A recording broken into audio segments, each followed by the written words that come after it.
phúc đơn sơ là những cái ôm đầu tiên, là lúc nắm tay hẹn hò tung tăng giữa phố đông người, thẹn thùng trao nhau cảm giác chiếc hôn đầu tiên.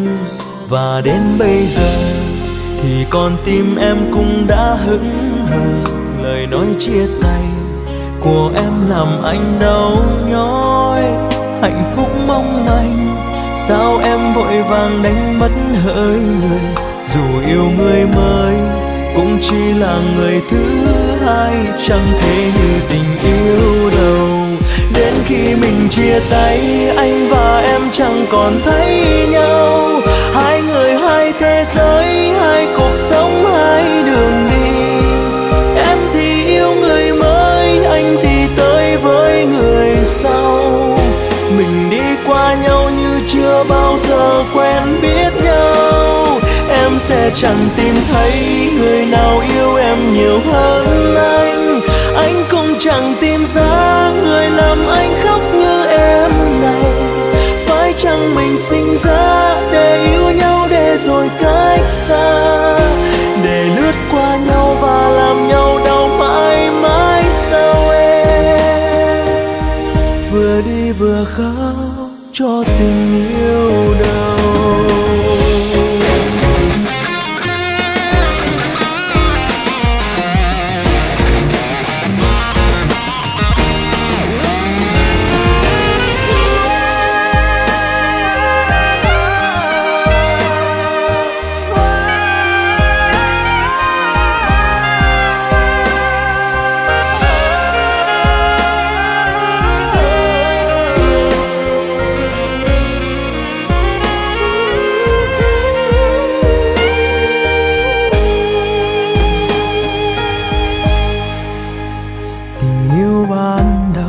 Tựa như là phép nhiễm màu, hạnh phúc đơn sơ là những cái ôm đầu tiên, là lúc nắm tay hẹn hò tung tăng giữa phố đông người, thẹn thùng trao nhau cảm giác chiếc hôn đầu tiên.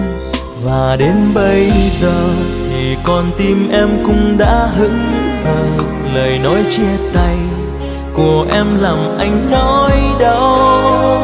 Hạnh phúc mong manh sao em vội vàng đánh mất hơi người, dù yêu người mới cũng chỉ là người thứ hai, chẳng thể như tình yêu đầu.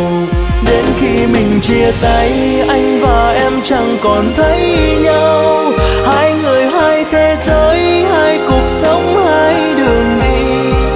Em thì yêu người mới, anh thì tới với người sau.